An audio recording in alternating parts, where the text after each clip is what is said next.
Mesdames, Messieurs, bienvenue sur For You Télévision. L'émission Politoscope prend son envol tout de suite. Et dans ce programme, nous aborderons l'actualité du côté de la Guinée-Conakry, mais également du Tchad, où il faut le rappeler, en Guinée-Conakry déjà, eh bien, le voile se lève sur une possible date pour le procès du massacre du 28 septembre 2009. Un rassemblement a eu lieu dans le stade de Conakry avec la participation de milliers de femmes et hommes. Le but de la manifestation était protester contre la décision de Moussa Dadis Camara, chef du pouvoir militaire à cette époque-là, de se présenter à l'élection présidentielle. Eh bien, malheureusement, il faut le rappeler, 150 morts ont été enregistrés, une centaine de femmes violées et près de 1500 blessés. Un lourd bilan qui a plongé la Guinée-Conakry dans l'émoi, mais surtout la tristesse, la déception et la soif de justice. Aujourd'hui, sur ce plateau, on tente de comprendre cette décision politique du colonel Mamadi Doumbouya, justement de revenir sur ce massacre, voilà, et pour en parler sur ce plateau, ils seront nombreux et voilà, le panel vous sera tout simplement déballé tout à l'heure après avoir planté également le décor du second sujet. Nous parlons du Tchad et l'ouverture du débat aujourd'hui, disons le dialogue inclusif et souverain qui prend place justement comme ça dès ce jour. Cela fait quelques heures déjà que les préparations ont été faites et que les installations sont en cours. À cette heure-ci, on devrait déjà être en train d'écouter les discours et on terminera bien sûr cette journée avec le discours du président Mahamat Idriss Déby Itno. Pour en parler, nous aurons sur place un journaliste tchadien. Il s'agit de monsieur Hassan Moussa Ali qui participera à cette émission dans la deuxième partie. Mais déjà, ceux qui sont en place sont déjà Paul est là pour commencer, qui est juste à mes côtés sur ce plateau. Bienvenue à vous. Alors, bonjour à tous vos téléspectateurs. Bonjour Cassandra. Un plaisir renouvelé de retrouver ce plateau et de contribuer à ma modeste manière à éclairer les lanternes de vos millions de téléspectateurs. Vous ne serez pas seul. En notre compagnie, nous avons également Souleymane Hamzat, lui qui est consultant en problématique du terrorisme et spécialiste des questions de sécurité. Nous en parlons avec lui depuis le Bénin ce jour, que ce soit la première ou la deuxième thématique. Sans oublier également le professeur Nyaka Lagoke qui est analyste politique. Mesdames, Messieurs, Politoscope, ça commence tout de suite.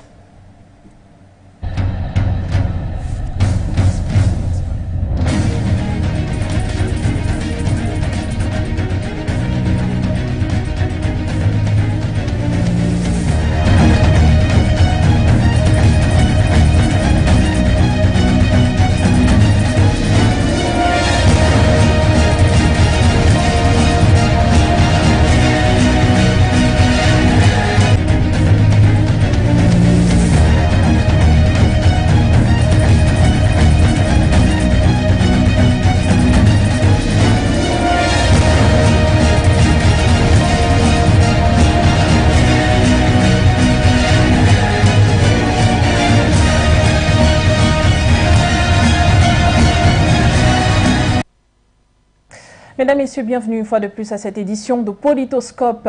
Ce jour, eh bien, nous disions tout à l'heure être en compagnie de Souleymane Hamzat depuis le Bénin. Et d'ailleurs, c'est son avis que nous prendrons pour planter le décor dans cette émission. En Guinée-Conakry, on parle de cette prochaine ouverture du procès du massacre du 28 septembre 2009. Il faut rappeler également que la date n'a pas encore été publiée de manière officielle, mais on annonce que le 6 septembre prochain, la date, elle sera arrêtée et alors on pourra mieux en parler. Mais nous en discutons car en novembre 2021, le nouveau pouvoir installé, celui du colonel Mamadi Doumbouya, avait démontré son envie et son désir de faire justice justement en ce qui concerne le massacre du 28 septembre 2009 en annonçant la préparation en cours d'une réouverture du procès en mars, ce qui n'a pas eu lieu malheureusement, faute de logistique. Il faut rappeler que plusieurs problèmes ont été soulignés. Aujourd'hui, le ministère de la Justice a identifié quelques magistrats en charge de l'affaire. La présence également de Mamadi Doumbouya au 12e anniversaire, c'était l'année dernière, a permis de voir dans quelle mesure est-ce que le président de transition voulait tout simplement que la paix revienne, mais surtout que justice soit faite. On essaye d'analyser cette décision politique avec vous sur ce plateau aujourd'hui, mais Souleymane Hamzat, comment comprendre déjà non seulement les lenteurs, mais aussi les difficultés qui sont autour de cette organisation du procès? Est-ce qu'on pourrait appeler ça du simple hasard? Bonsoir Madame Députée, bonsoir mon co-panéliste, bonsoir à ceux qui sont en Zoom et surtout à la galaxie patriotique panafricaine. J'analyserai votre question en disant que en ce qui concerne les procès de manière générale en Afrique, il y a souvent un manque de décision politique. Je vous donne un cas patent, celui du président Alpha Condé qui pendant les 10 ans a tout fait pour éviter la tenue de ce procès. Il a été même interviewé par une télévision sœur une télévision sœur à vous, à l'issue de laquelle il a balayé du revers de la main la tenue de ce procès. Il ne voulait pas du tout en parler. Il a trouvé que la décision revenait à la justice. Mais pour qu'un procès tienne, la décision politique aussi compte. Donc il va falloir désormais que l'impunité partant de ce que je viens de dire ne règne plus en Afrique, que nos décideurs prennent surtout la hauteur d'avoir des instances judiciaires capables de juger aussi bien la première personnalité de l'État, les membres du gouvernement, éventuellement, si c'était le cas, des gens du Parlement, et ceux de la société civile de manière générale. Le regret est de constater que cette décision politique, elle n'est prise qu'en fonction et souvent au gré et au bon vouloir du président en place. Regardez un peu l'ornier du côté un peu de la Côte d'Ivoire, vous comprendrez ce que je veux dire. Raison d'ailleurs pour laquelle il y en a un célèbre artiste, n'est-ce pas, qui a chanté gouvernement 20 ans. Quand c'est bon, ben, le gouvernement il vous laisse tranquille. Quand vous ne suivez pas, ben, c'est 20 ans. Si c'est le cas, je pense que la Guinée restera un État avec une impunité à nul autre pareil. Il y a tellement de bévues qui se conviennent dans ce pays-là qu'il faille que le président Mamadi Doumbouya, comme il veut si bien donner l'exemple, fasse en sorte que la justice règne dans ce pays. Un État sans justice reste un État paria. Que la communauté internationale avait mené des enquêtes sur le terrain et avait jugé que c'était un acte prémédité du pouvoir de transition à cette époque-là, avec la présence des bérets rouges, bien sûr, sur le terrain au niveau du stade. Il faut rappeler que 150 morts avaient été enregistrés et donc plus de 100 femmes ont été violées. Près de 1500 blessés ont également été identifiés. Nous sommes également avec le professeur Nyaka Lagoké depuis Washington. Bienvenue sur ce plateau. Bonjour, écoutez, c'est un privilège et c'est un honneur d'être ici avec Souleymane Hamzat et les autres co-panélistes. Et puis, c'est un privilège. Merci pour l'opportunité. C'est également un privilège pour ceux qui nous regardent d'écouter prochainement vos différents points de vue sur ce plateau. Je le disais, en novembre dernier, le pouvoir de transition a assuré vouloir que la justice soit faite et lutter contre l'impunité. D'ailleurs, ça faisait partie du programme numéro 1 de la transition de ce pouvoir de Mamadi Doumbouya, justement. Alors, on parle de cette initiative du colonel Mamadi Doumbouya de mettre sur pied ce procès du massacre du 28 septembre 2009. Comment comprendre justement cet attachement? Est-ce qu'on pourrait qualifier cela d'une volonté politiste dans la mesure où il s'agirait peut-être de vouloir se représenter et faire donc croire à tous ceux qui sont le peuple que voilà, on préfère fermer la blessure déjà du 28 septembre 2009 parce qu'il faut le rappeler, le peuple l'avait demandé et avait demandé à la transition de faire justice justement. Merci beaucoup, Bégoudé. C'était, comme je disais, ici nous sommes sur le point de commencer la rentrée scolaire.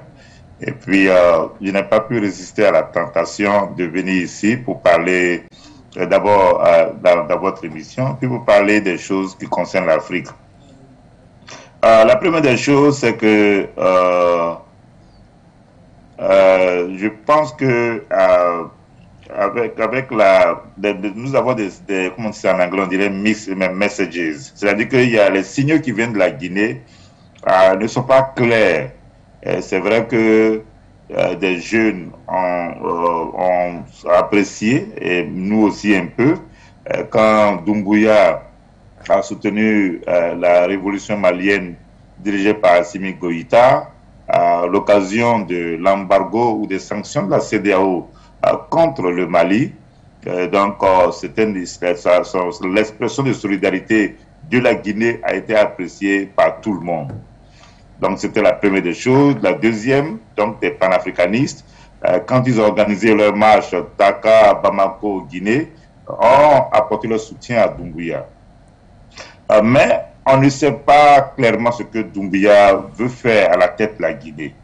Dans la mesure où, si on veut organiser, on veut qu'il y ait la justice dans un pays comme la Guinée, pour quelqu'un comme moi qui est combattu la CPI à cause de son approche sélective de la justice, donc je ne peux pas être d'accord avec une approche sélective de la justice en Guinée. En d'autres termes, une véritable justice ne saurait souffrir de discrimination. Ou encore, si on a décidé de faire des enquêtes ou d'amener une véritable justice, la première des choses à faire, c'est de mettre sur pied une commission ou encore de trouver des experts qui vont faire le point des différents incendies criminels qui doivent être donc connaître une certaine forme de justice. Et c'est quand on s'est mis d'accord sur le nombre d'incendies criminels, comme ce qui s'est passé le 28 septembre, dont on parle actuellement. Et donc, par rapport à cela, on a une idée. C'est la première des choses.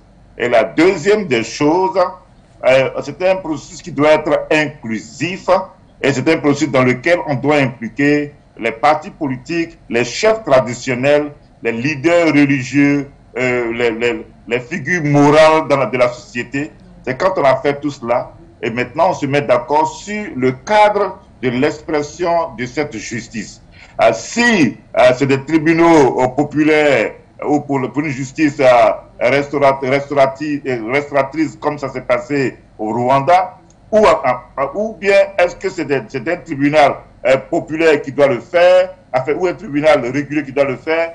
C'est quand on s'est mis d'accord sur ces différents éléments. Donc c'est à partir de ce moment-là qu'on peut se dire que tout le monde est impliqué et que nous allons faire une véritable justice. Mais si on ne le fait pas et qu'on choisit un élément ici, et pendant ce temps on a le sentiment que l'opposition n'est pas impliquée et que Cellou Diallo se sent traqué, je pense que ce n'est pas vraiment ce que nous attendons de la Guinée. Voilà un peu, pour donner un peu mon aperçu de la situation. Merci d'ailleurs pour ce premier avis. Eh bien, il y a également Paul Ella qui est avec nous sur ce plateau. Il souligna quelque chose de particulier, mais il faut peut-être rappeler que les organisations non gouvernementales ont été appelées à participer. Il y a également l'association, bien sûr, des victimes justement du 28 septembre 2009 qui ont été appelées. Nous avons également en toute légitimité, uniquement le ministère également de la Justice et plusieurs autres partis qui peut-être ne touchent pas forcément à l'opposition. Est-ce qu'à partir de ce moment-là, on pourrait dire que Mamadi Doumbouya a cette mauvaise manie de travailler tout seul, parce qu'il y a également la communauté internationale qui est très ancrée dans l'histoire? Alors, ce que m'inspire cette situation en Guinée-Conakry, c'est d'attirer l'attention en fait des Africains, et particulièrement donc des principaux concernés, c'est-à-dire les Guinéens sur le risque d'instrumentalisation et de récupération de ce genre de situation. Parce que, vous savez, les pays occidentaux sont coutumiers du fait de faire feu de tout bois pour en fait tirer leur marron du feu et toujours, autant que faire se peut, privilégier leurs intérêts au détriment des pays concernés. Alors, quand je le dis, c'est parce que depuis 2009, donc, qu'il y a eu ces massacres du 28 septembre, ces massacres au stade du 28 septembre, à l'occasion de laquelle, justement, un certain nombre d'opposants se sont regroupés pour manifester contre l'annonce et s'opposer donc contre la volonté du dirigeant de l'époque, Moussa Dadis Camara, de se présenter à la prochaine élection présidentielle, et lesquelles manifestations ont été réprimées avec force et violence, ce qui a entraîné pas moins de 157 morts, 1 millier de blessés, des femmes violées, d'après ce que nous rapportent les médias qui, justement, ont couvert la situation. Mais il se trouve quand même qu'il y a quelque chose qui m'intrigue, à savoir que ce sont les Occidentaux qui se positionnent encore dans cette démarche de justice qui n'est pas contestable, parce que quand il y a des exactions, quand il y a des troubles, quand il y a des vies humaines qui sont parties de façon, comment dire, injustifiée, mais évidemment qu'il faut faire justice, parce qu'il y a des familles derrière qui sont meurtries. Il y a des familles qui n'attendent que la lumière sur cette affaire et qui réclament cette justice-là. Et ça, c'est tout à fait légitime. Et on est de tout cœur avec ces familles-là et on leur apporte tout notre soutien, notre compassion, parce que ce sont des humains qui sont meurtris dans leur cœur et dans leur chair. Sauf que quand je lis, quand j'apprends que le budget qui a été voté il y a quelques années maintenant, de 7 millions d'euros environ pour ce comité qui a été créé pour justement régler cette question de massacre du stade du 28 septembre en 2009. Il y a un positionnement des pays occidentaux que je ne comprends pas. On va nous dire, oui, la communauté internationale est là pour rétablir l'ordre, mais c'est d'abord l'affaire des Guinéens. Oui. C'est d'abord l'affaire des Guinéens, tout simplement parce qu'on se souvient que l'Occident est coutumier du fait, à savoir de s'ingérer dans les questions africaines quand ils veulent tirer leur marron du feu. Je rappelle quand même que quand on regarde le parcours de la Guinée et le pays donc de Sékou Touré, qui en 58 avait eu le courage de dire, en la présence de l'emblématique De Gaulle, qu'il préférait, lui et son pays, la pauvreté dans la liberté dans la pauvreté, plutôt que la richesse dans l'esclavage, et qu'ils avaient donc dit non. La Guinée de Sékou Touré, donc le premier pays à avoir pris son indépendance en Afrique, en général en Afrique francophone en particulier, à savoir en 58, c'est un pays qui, à la base, inspire une certaine récrimination, j'ai envie de dire, des pays occidentaux, notamment impérialistes, parce que ce pays, la Guinée-Conakry, a une historique de révolutionnaires, de résistants. On a donc vu, après Sékou Touré, une série de chefs d'État qui étaient tous des militaires et qui, souvent, se sont laissés imposer des directives par notamment la France, qui avait soif de retrouver justement ce qu'elle considérait comme son précaré et qui lui avait échappé justement à l'époque de la présidence du très panafricaniste et révolutionnaire Sékou Touré. Alors, quand je balaise tout cela, c'est quand même pour dire que la France n'est pas étrangère à ce qui se passe en Guinée. Arrive à la tête du pays. Depuis au moins Sékou Touré. Et quand on retrouve dans une situation d'un processus de justice un budget qui est voté de 7 millions et que ce sont encore les Occidentaux, notamment l'Union européenne et les États-Unis, qui sont les principaux contributeurs à la cagnotte, vous comprenez très bien que c'est la main qui donne, qui montre la direction. Et ce que je crains et que je redoute, et ce pourquoi j'appelle à la vigilance les autorités guinéennes, c'est justement que ce procès-là, cette démarche de justice, ce processus judiciaire ne soit pas récupérés et instrumentalisés à des fins extérieures parce que nous savons en Afrique de mémoire, les faits historiques montrent à suffisance que plusieurs fois, à maintes reprises, l'Occident impérialiste s'est souvent saisi des situations pareilles pour justement tirer son épingle du jeu. Alors, Monsieur Souleymane Hamzat, qui est toujours avec nous depuis le Bénin, on parle d'une récupération internationale, peut-être de l'histoire, on parle également d'une instrumentalisation, on parle peut-être de dessein très politique du colonel Mamadi Doumbouya dans sa lancée où il voudrait tout simplement refaire ou rendre justice aux différentes victimes du 28 septembre ou du moins également aux proches, aux familles attristées, aux familles touchées lourdement par ce massacre. Mais est-ce que derrière, il ne faut pas dire que cette justice mérite finalement d'être rendue? La justice mérite toujours d'être rendue. Nous prenons le cas du procès Sankara qui a duré une pléthore d'années, mais il a fini par avoir justice. Mais dans le cadre de la Guinée, je redis et je réitère mes propos, la décision politique serait très importante. Et la décision politique est celle-là, justement, qui vise à mettre sur pied, n'est-ce pas, du point de vue non seulement politique, mais du point de vue aussi pécuniaire, si je veux parler des finances, la possibilité à ce tribunal-là, n'est-ce pas, de tenir. Mais allons saluer la décision du colonel Doumbouya de ne pas faire comme les autres, n'est-ce pas, à chaque fois qu'il y a quelque chose, un procès, on le balaye du revers de la main ou carrément on le renvoie vers les institutions internationales, par exemple celle de la CPI avec le président Laurent Gbagbo. Je salue ici cette analyse, n'est-ce pas, très pointue de mes deux précédents co-débatteurs, mais qui souligne ici le caractère non seulement national de ce procès, mais émettent, au même titre que moi d'ailleurs, quelques appréhensions au fait de la récupération.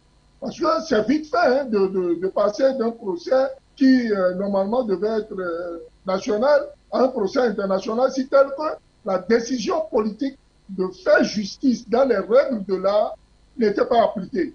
Donc, ceux qui ont contribué à cette affaire du 28 septembre seront certainement ceux qui, tapis dans les ténèbres, feront en sorte que la justice soit renvoyée au plan international. Et qui dit justice internationale veut dire des ratés en tout genre, n'est-ce pas? On ne va pas refaire l'histoire de certaines justices ici, mais aussi le fait de classer pour ce qui est, par exemple, des actes purement militaires, classer des coups politiques, hautement politiques, classer des dossiers comme étant secret défense. On a du mal à déficeler ces différents dossiers qui pourrissent dans les ténèbres et tombent dans un silence de cimetière, ce qui ne permet pas d'autre part et n'augure pas, n'est-ce pas, d'une authenticité du procès. On fabrique de fausses pièces, on vient, on envoie des arguments fallacieux, on a un ennemi en face, il faut l'abattre par tous les moyens parce qu'on a le pouvoir politique en place. Si tel est le cas, ce procès-là n'a pas raison d'être. Mais si la volonté du colonel Mamadi Doumbouya et de son équipe est de faire justice, ce que réclame le peuple, nous saluons déjà le fait que la justice se tienne en Guinée, sur le sol guinéen, par les Guinéens, c'est ce que nous réclamons au plan panafricain, et que désormais, les procès de ce genre ne soient plus confiés à la CPI. Et votre micro me permet ici de demander à l'État guinéen, si tel qu'il est inscrit sur les signataires de la liste de la CPI, de se retirer tout de suite. Nous avons des cadres valables, nous avons des magistrats, des juristes de haut rang, et plus particulièrement en Guinée, qui soient capables, n'est-ce pas, de faire le job. Voyez un peu les sorties, n'est-ce pas, tonitruantes du ministre de la Justice actuel de la Guinée, qui n'est-ce pas, ne lésine pas sur sa capacité à remettre à l'ordre parfois même la transition qui déraille. C'est vous dire quoi? Le régime du président Mamadi Doumbouya est déterminé à faire justice, n'est-ce pas, à ces femmes, à ces mamans qui sont endeuillées, à ces enfants qui sont devenus orphelins, à ces dames qui sont devenues des veuves, à ces maris qui ont perdu aussi leurs femmes, et au peuple guinéen qui a soif de cette justice-là, ce peuple guinéen qui, pendant longtemps, dont la justice a été toujours relayée au deuxième rang. Et je chuterai en précisant que je ne comprends toujours pas les raisons pour lesquelles les procès qui doivent se tenir en Afrique doivent se monnayer en cours de millions d'euros ou de dollars, ou carrément des milliards de francs CFA. Je ne comprends pas par quelle alchimie, quelle est la méthode par laquelle on finance de tels projets de manière aussi coûteuse. Et c'est pareil pour nos élections, ce qui m'amène à dire qu'il faut revoir un peu la manière, n'est-ce pas, d'instaurer des tribunaux d'exception ou d'aller aux élections en ce qui concerne nos États. C'est du gaspillage énorme. Je pense que les choses pouvaient se faire autrement si tel était, encore une fois, la décision politique décide de s'affirmer.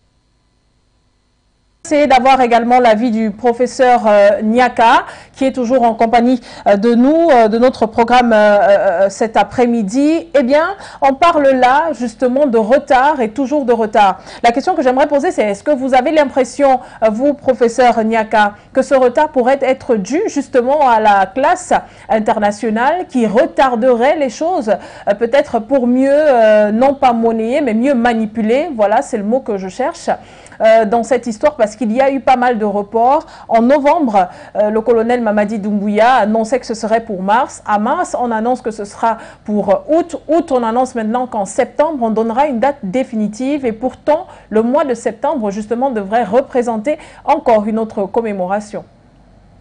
Yeah, comme Amzat et puis l'autre, je crois son nom c'est Paul est là. Donc, ils ont fait des interventions très, très judicieuses.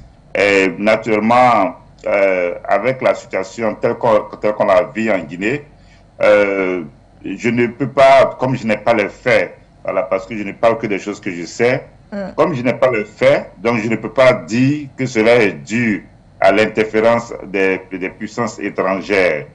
En tant qu'analyste politique, je peux dire que il y a certainement beaucoup de choses à régler. Et cela veut dire que il y a certainement des pressions internes parce que Doumbouya lui-même est confronté à un certain nombre de choses, comme on l'a dit tout à l'heure, avec l'opposition qui à un moment donné a eu une certaine forme de dissension avec son gouvernement.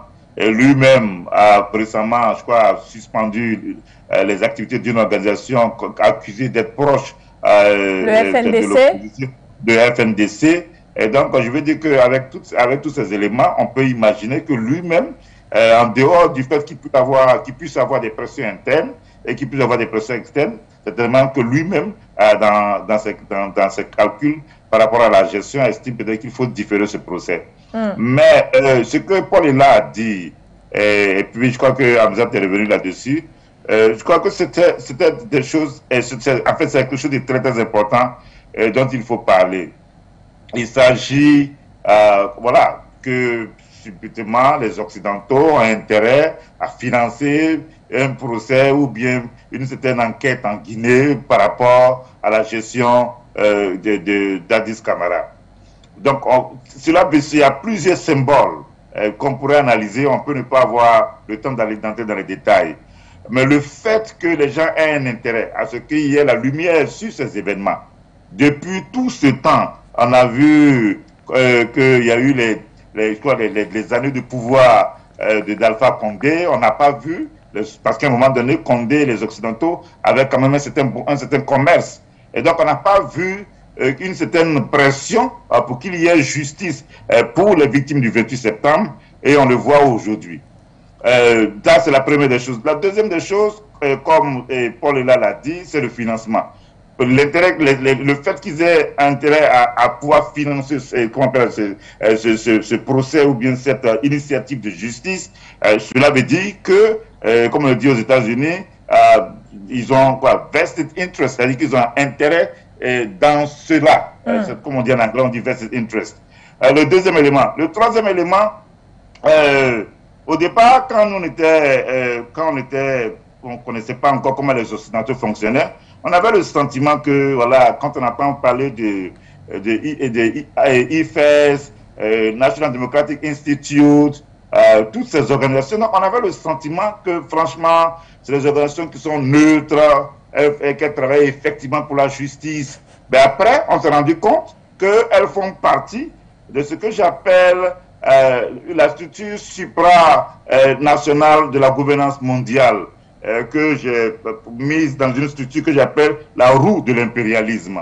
C'est-à-dire qu'il y a des gens qui sont de bonne foi, qui veulent véritablement la justice dans ces organisations, mais très souvent et généralement, ces organisations sont activées par la source du pouvoir impérial occidental par rapport à des intérêts spécifiques ou des objectifs spécifiques que les Occidentaux veulent atteindre.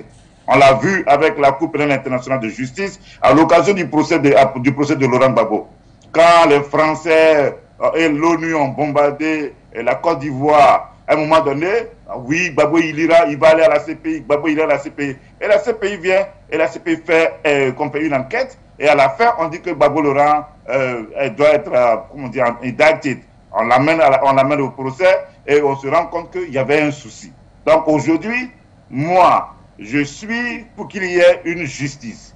Je respecte la douleur de ceux qui ont souffert, parce que c'est un événement que nous avons suivi en ce moment-là. Mais en même temps, il faudrait qu'on se dise deux choses. La première, il ne peut pas y avoir de justice si c'est une justice sélective, parce que, deuxième élément, on ne peut pas non plus croire qu'avec l'implication des Occidentaux dans cette initiative, qu'ils sont à la recherche de certains calculs politiciens. Voilà un peu mon approche de cette affaire. Oui. Voilà ce que je vais dire. Écoutez.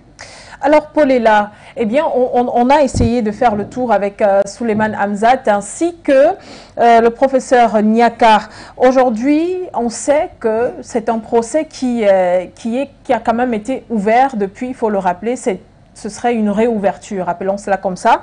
En 2010, on avait déjà l'inculpation de Moussa Dadis Camara ainsi que 12 autres de ses compagnons qui avaient été inculpés pour cette affaire ou alors dans cette affaire. Est-ce qu'aujourd'hui, on peut dire que c'est la politique de Mamadi Doumbouya, que cette ouverture de procès repose forcément sur la politique de Mamadi Doumbouya, car par le passé, on n'a pas vu autant de mouvements autour pour pouvoir justement mettre la justice sur pied, comme le disait peut-être le professeur Niaka tout à l'heure. Est-ce qu'on pourrait espérer justement en Mamadi Doumbouya en ce qui concerne cette ouverture de procès? Ou alors l'issue du procès? Alors, il faut toujours, dans des analyses de situations assez complexes comme celle-là, partir sur des bases, j'ai envie de dire, élémentaires ou standards. Et surtout se référer aux faits historiques qui, eux, ne peuvent pas bouger. Parce que ce sont des faits historiques. J'ai déjà dit à l'entame de mon propos qu'il ne fallait pas oublier le parcours en fait de la Guinée et le rapport de la Guinée d'un point de vue historique avec l'Occident en général et la France en particulier. Alors, quand vous vous rendez compte que non pas Mamadi Doumbouya, que vous vous rendez compte que Moussa Dadis Camara n'était pas en odeur de sainteté avec l'Occident pour ses prises de position radicales qui étaient connues. Elles pouvaient être maladroites selon les appréciations, mais il était clair qu'il n'était pas clairement un soumis, un suppôt de l'Occident et encore moins de la France, parce qu'il avait des positions tranchées qu'il assumait. Et il aimait d'ailleurs se réclamer dans les suites, justement, de l'illustre Sékou Touré, qui, justement, est resté très célèbre par cette citation à laquelle j'ai fait allusion tout à l'heure, qui disait qu'il préfère la liberté dans la pauvreté que la richesse dans l'esclavage.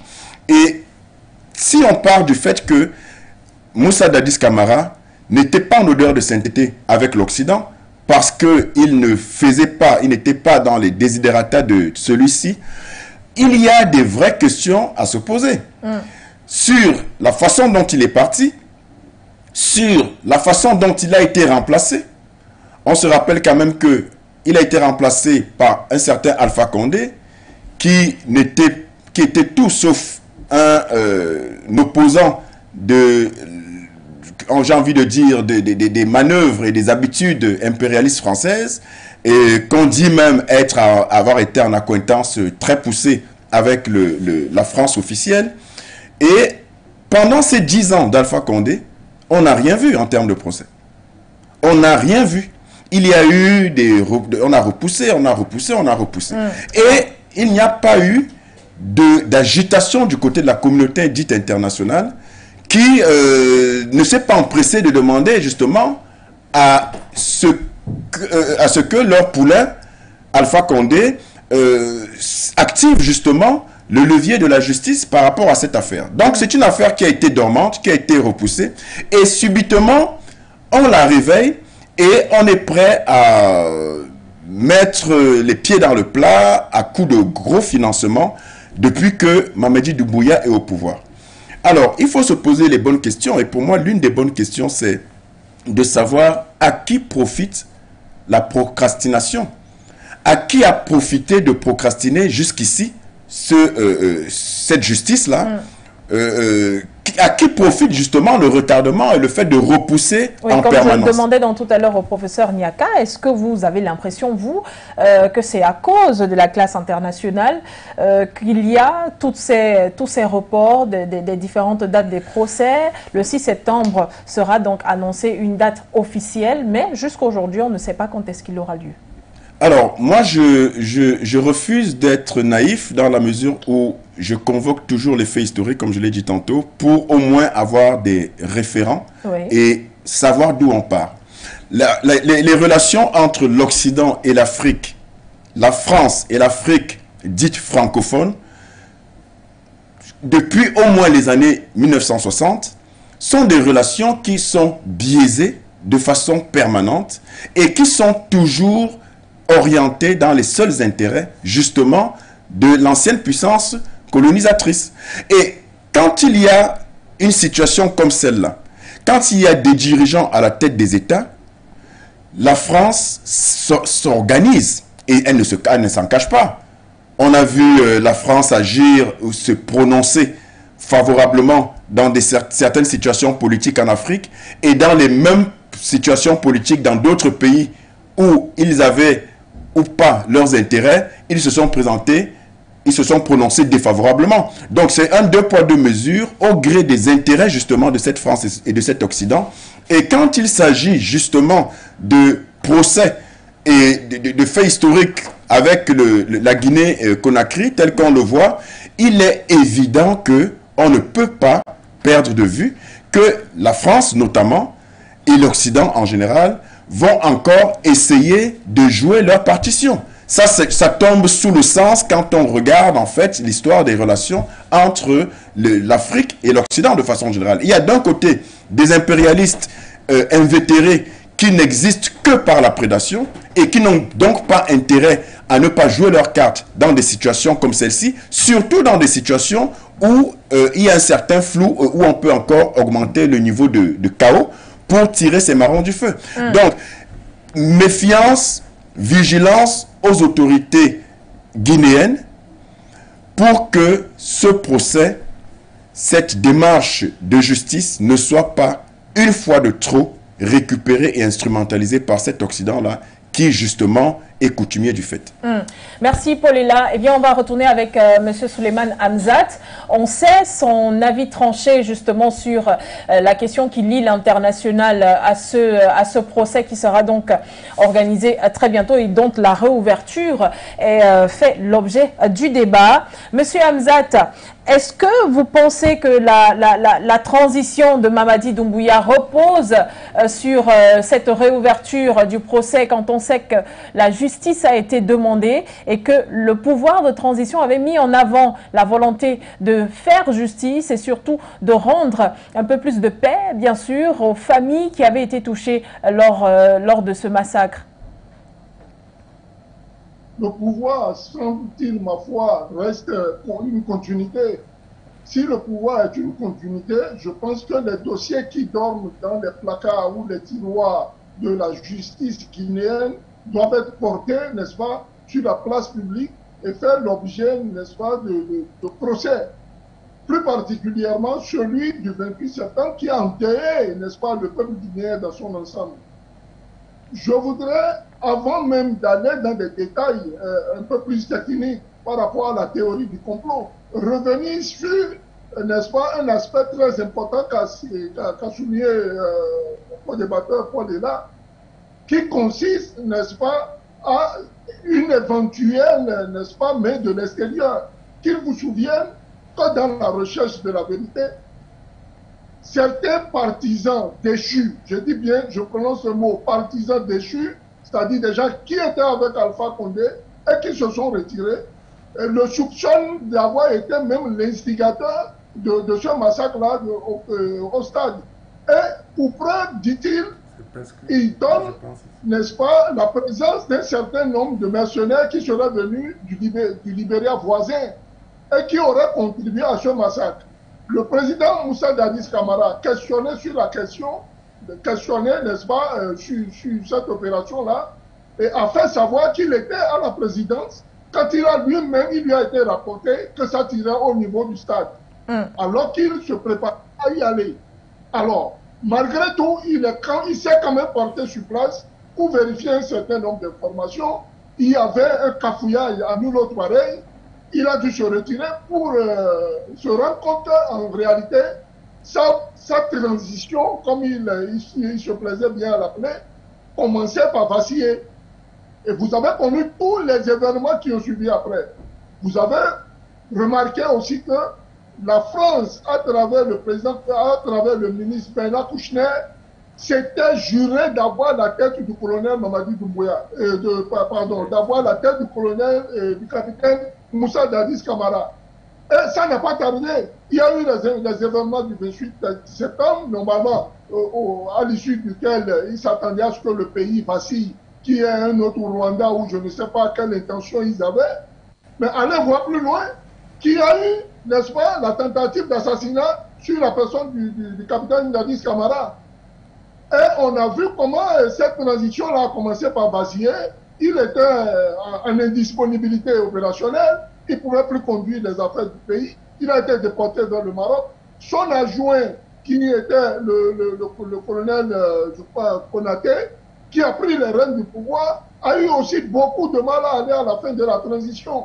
Donc, ça veut dire quoi? Les événements qui se sont déroulés le 28 septembre-là, ont, ma foi, de mon point de vue, n'est-ce pas, une couleur, n'est-ce pas, de télécommande.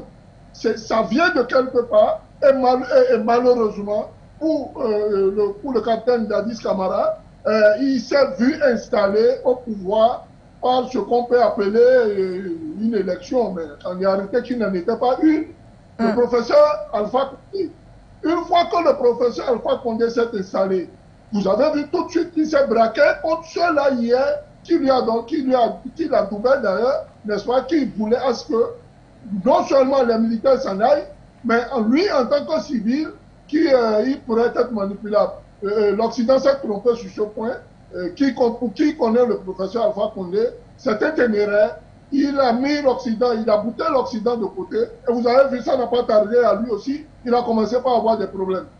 Donc, il y a un complot, quelque part, pour dire, n'est-ce pas, de l'extérieur. Je ne veux pas citer ici des États, mais je sais qu'il y a un complot qui venait de l'extérieur. La preuve de vous verrez que dans le rapport qui a été émis, il est parlé, il est ici énormément cité des mercenaires venus d'un pays voisin qui ont contribué à ce massacre pour faire porter le chapeau au capitaine Moussa Dadis Camara. D'ailleurs, remarquez qu'il est rentré de l'exil, oui, n'est-ce pas, à l'issue de ce qu'on peut appeler une réconciliation nationale, aussi bien lui que son vice-président qui, par la suite, est devenu le président de la transition de la Guinée, qui l'a conduit aux élections du président Alpha Condé et à sa nomination. Ils sont tous rentrés au pays. Le président Alpha Condé, aujourd'hui aussi, à qui il est accordé un certain nombre de facilités de voyage pour des raisons de santé. Il y a un objectif là aussi d'apaiser, n'est-ce pas, la nation. Mais apaiser la nation ne donne pas le droit à ces trois personnages-là de l'époque, n'est-ce pas, d'échapper à la justice. Raison pour laquelle, d'ailleurs, le président Dadis Camara disait à son arrivée à l'aéroport de Conakry, les pieds à genoux, le genou à terre, il disait qu'il est prêt à assumer, n'est-ce pas, toutes ses responsabilités dans les massacres. Le massacre qu'il y a eu le 28 septembre si tel est que sa responsabilité était mise, n'est-ce pas, en exergue. Mais, je le dis et je le répète, il ne faut du tout pas occulter la position du président Alpha Condé, qui à l'époque était en exil, qui voulait coûte que coûte le pouvoir, qui était prêt à financer des manifestations à tout va, mettre le pays à faire l'essentiel, c'est d'arriver au pouvoir. Il a fini par y parvenir. Il a refusé pendant 10 ans le procès. Il a refusé. Il n'y a aucune chaîne de télévision qui pouvait l'entendre, n'est-ce pas, pas un certain nombre de questions à ce sujet. Il était catégorique et ferme. Alors je voudrais que les enquêteurs éventuellement aillent logner de ce côté pour voir s'il n'y a pas de poissons à pêcher dans ce placard. On va peut-être retourner vers Paul et là, tout simplement pour poser la question finale, parce qu'on aura bientôt terminé avec ce sujet, étant donné que nous devons également parler du dialogue national inclusif et souverain du côté du TIAD, qui s'ouvre d'ailleurs ce 20 août 2022. Monsieur Ella, est-ce qu'on peut s'attendre à la justice? On parle de cette réouverture du procès, justement, du massacre du 28 septembre 2009. Avec les tractations qu'il y a eu lieu, avec les multiples actions qui ont été citées aussi bien par moi dans mon propos liminaire que vous sur le plateau, avec M. Souleymane Hamzat également. À quoi s'attendre finalement? À la justice, à un report ou encore tout simplement à ce qu'on ait un colonel Mamadi Doumbouya suffisamment acclamé parce qu'il sera arrivé au terme de ce qu'il avait tout simplement annoncé? Alors, il y a une issue qui est souhaitable et qui sera le signe patent du courage, du patriotisme et de l'indépendance de Mamadi Doumbouya. Et c'est tout ce qu'on lui souhaite. C'est que cette justice soit totalement indépendante. Je vous rappelle quand même que dans le comité d'organisation des parties prenantes qui doivent penser cette démarche judiciaire, vous avez l'Union européenne, vous avez dans la France, vous avez les États-Unis, avant même de parler de financement. Donc ceux qui réfléchissent à l'organisation en termes de comité, de mise en place de cette procédure judiciaire, vous avez en premier rang des Occidentaux. Qu'est-ce qu'ils y font? En quoi ça les intéresse? Quel est leur rôle dans un procès africain, guinéo-guinéen? Posons-nous les bonnes questions. On se rappelle quand même toujours dans la logique du parcours historique des dirigeants de Guinée qu'à chaque fois qu'il y a eu un dirigeant qui avait maille à partir avec le système france-africain et qui de façon ouverte le combattait, à savoir Sékou Touré, d'illustre et regretté mémoire, à savoir Moussa Dadis Camara, qui de façon officielle s'affichait à contre-courant de la politique france-africaine. Et aujourd'hui, peut-être Mamadi Doumbouya, c'est tout ce qu'on souhaite. Vous vous rendez compte qu'à chaque fois qu'il y a eu des valets de la France et de l'Occident en général, l'Occident et la France étaient toujours tranquilles, et même quand il y avait des raisons de réveiller des affaires comme ce procès, rien ne se passait. Je pense à Lansana Conté, qui a remplacé Sékou Touré et qui a mis 24 ans au pouvoir, et qui était un ancien légionnaire français et qui était donc à la solde de la France et de l'impérialisme occidental. Il n'a jamais été inquiété d'une manière ou d'une autre parce qu'il était dans les bonnes grâces de ses maîtres occidentaux. Vous prenez ensuite Alpha Condé, qui a succédé à Moussa Dadis Camara, qui lui-même, justement, comme l'a très bien rappelé mon frère Hamzat, a subi une tentative d'assassinat juste après, quelques temps seulement après, les massacres du stade du 28 septembre. Alors, tout porte à croire de façon logique et surtout en convoquant les faits historiques et en se souvenant que l'Occident est coutumier justement de ces habitudes-là, que les massacres au stade du 28 septembre en 2009 ont été fomentés par des puissances extérieures pour faire tomber Dadis Camara. C'est tout à fait plausible. Dans la mesure où on se souvient quand même qu'à l'époque de Laurent Gbagbo, on a eu des massacres d'Ivoiriens dans les rues qu'on a imputés à Laurent Gbagbo. Et on se souvient même qu'il y avait, on a découvert qu'il y avait des montages dignes de Hollywood, où les caméramans s'étaient oubliés de réalisateurs et on voyait des gens se lever, qu'on présentait comme étant des personnes tuées par l'armée régulière de Côte d'Ivoire. Et on voyait ces gens, ça avait circulé sur le net à l'époque, on voyait ces gens se lever et on entendait une voix qui leur disait « Non, ne vous levez pas, ce n'est pas fini ». Donc c'était carrément des mises en scène, mais il fallait imputer ça à Laurent Gbagbo et on connaît la suite et on l'a traduit à la CPI pour que 10 ans plus tard, comme par enchantement, on se souvienne qu'il n'était pas coupable. Donc, il ne faut pas que nous soyons naïfs. L'Occident machiavélique, impérialiste et hégémonique a des habitudes criminelles et est prêt à sacrifier tout un peuple, est prêt à commettre les pires massacres pour les imputer justement à ceux qui ne servent pas leur desiderata. Et justement, on peut donc, sous ce prisme d'analyse, comprendre pourquoi à chaque fois qu'il y a des suppôts de la France à la tête de la Guinée et partout en Afrique, il n'y a pas de retournement, en tout cas on ne ressort pas les dossiers sensibles. Et donc la procrastination, les délais répétés et répétitifs pour enfin faire la lumière sur cette affaire et l'implication financière à coût de milliards de francs CFA de l'Occident n'est pas anodine.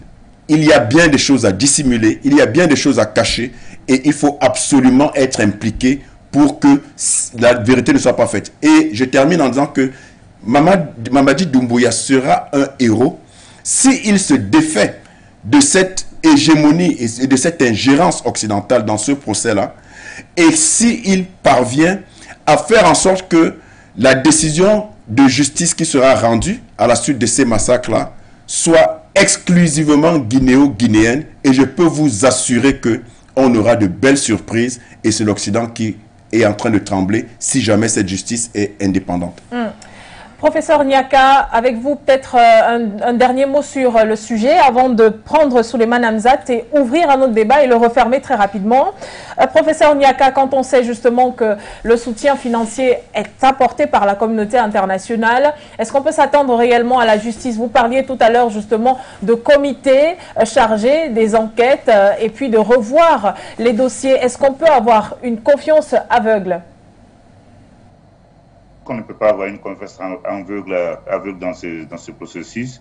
Voilà, on a dit les trois panélistes depuis le début. Il y a une certaine suspicion légitime donc on est en droit de douter de la sincérité de ceux qui estiment qu'il faut qu'il y ait justice par rapport au massacre du 28 septembre.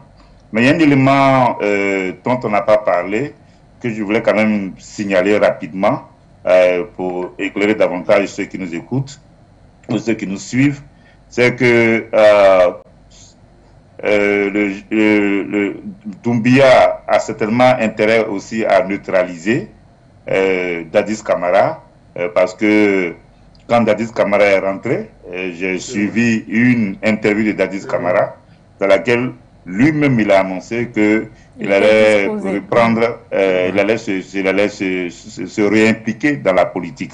En d'autres termes, il a clairement affiché ses ambitions politiques. Et donc, certainement qu'avec ce procès, donc les autorités actuelles voudraient le neutraliser. Et donc, c'est certainement l'intérêt que les autorités actuelles ont dans ce procès, entre autres, au-delà du fait que, de façon politicienne, il faut satisfaire aux demandes de ceux qui demandent justice depuis un bon moment afin d'accroître le capital d'empathie ou de sympathie de l'opinion vis-à-vis des autorités. Pendant ce temps, on arrive à satisfaire donc les demandes des Occidentaux qui voulaient casser du sucre sur le dos de Dadis Camara. Et donc, dans ce jeu-là, Doumbouya pourrait s'en sortir et pourrait rester au pouvoir au minimum les 39 mois ou bien 4 ans. Donc voilà un peu comment est-ce que moi j'analyse ce fameux procès. D'accord, merci infiniment, professeur Niaka. Vous ne partez pas, vous restez avec nous, bien sûr. Souleymane Hamzat, une petite ouverture, hein, parce qu'on a terminé avec ce sujet à présent, une petite ouverture de débat. Est-ce qu'on pourrait dire que le FNDC voudrait se dessiner également, voudrait se positionner également en opposant total contre le colonel Mamadi Doumbouya dans sa transition, un peu comme l'a fait justement le forum des forces vives guinéennes par le passé, même si aujourd'hui on parle d'instrumentalisation, c'est le même fait qu'on reproche au Fonds national pour la défense de la Constitution. Savoir qui se cache derrière le FNDC.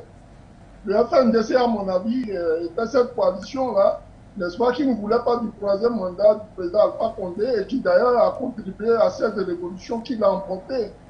Et on est triste aujourd'hui de constater que ce mouvement-là s'est radicalisé et s'en prend aux populations. C'est là le mal.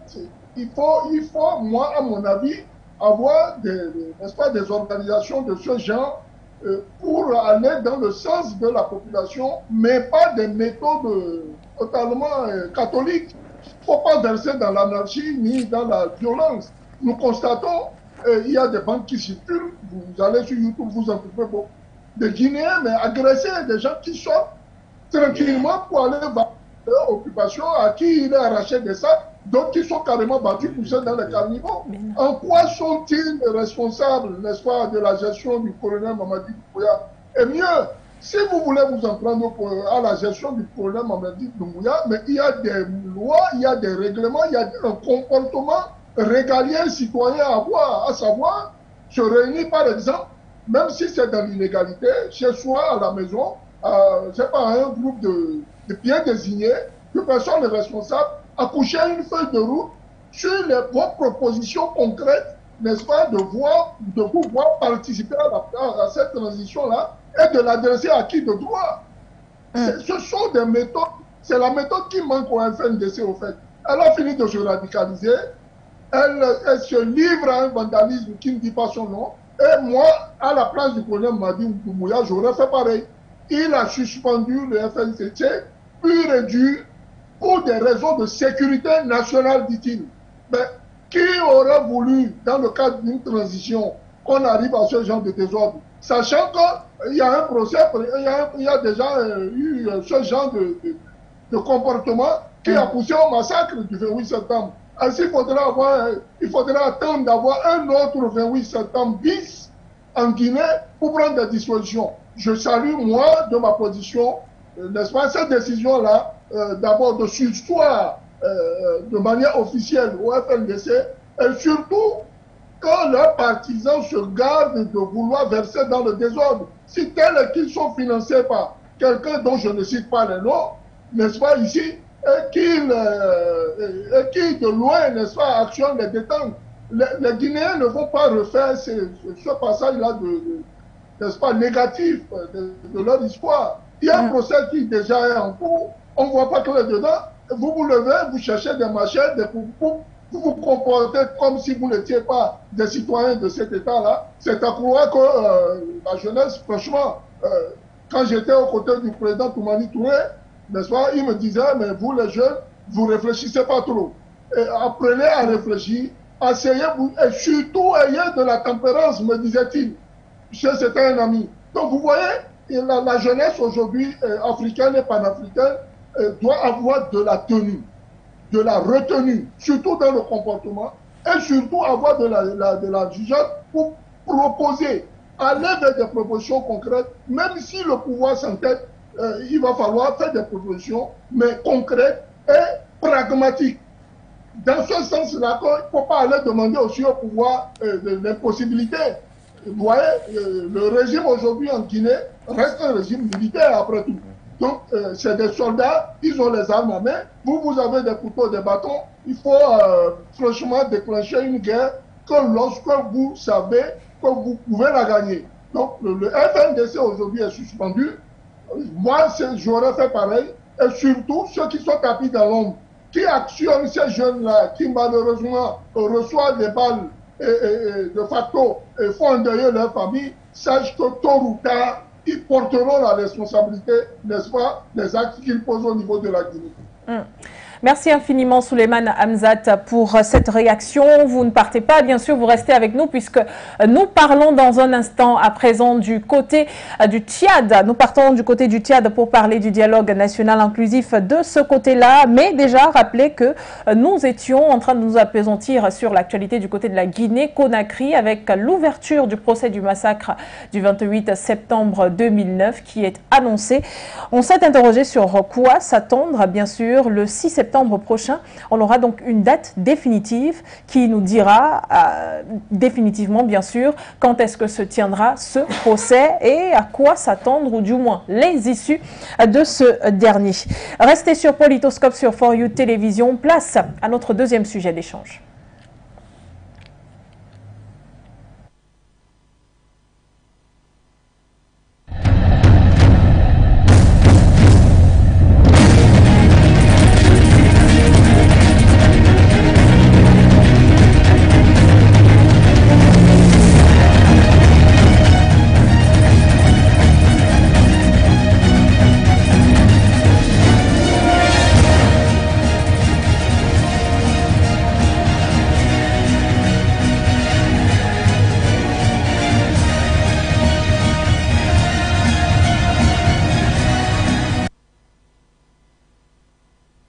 Et je vous l'annonçais donc, on parle du Tchad et l'ouverture du dialogue national inclusif souverain.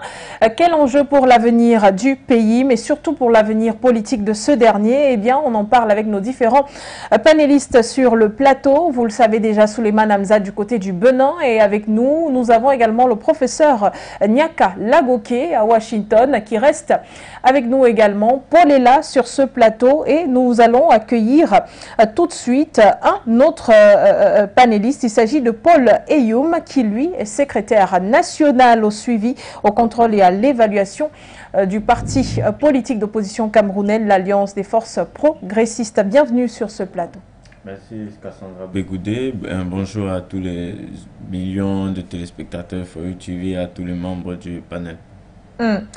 Alors, pour planter le décor, déjà, nous allons bien sûr parler de la venue de ces deux rebelles, de ces deux chefs rebelles qui sont de retour du côté du Tchad. C'est depuis quelques jours déjà, à peu près 2 jours avant la tenue du dialogue. Il s'agit de Mahamat Nouri, chef de l'UFDD, ainsi que Tirman Erdimi, chef de l'UFR, qui ont décidé de revenir quelques jours seulement avant la lancée ou alors la tenue du dialogue national organisé par le président du Conseil militaire au Tchad. Il s'agit de Mahamat Idriss Déby Itno. Et avec notre reporter Nguéné, on va d'abord essayer de planter le décor sur le retour de ces deux anciens chefs rebelles. Et puis on reviendra, on essaiera d'avoir également du côté du Tchad Hassan Moussa Ali qui est en attente. Tchadien de voir le pays organiser des élections libres et démocratiques. Après plusieurs reports, le forum de réconciliation va démarrer le 20 août 2022 en Djamena. Premier signe concret de cette marche vers le dialogue, Tirman Erdimi, chef rebelle de l'UFR, l'Union des forces de la résistance qui est rentrée ce jeudi 18 août 2022 en Djamena.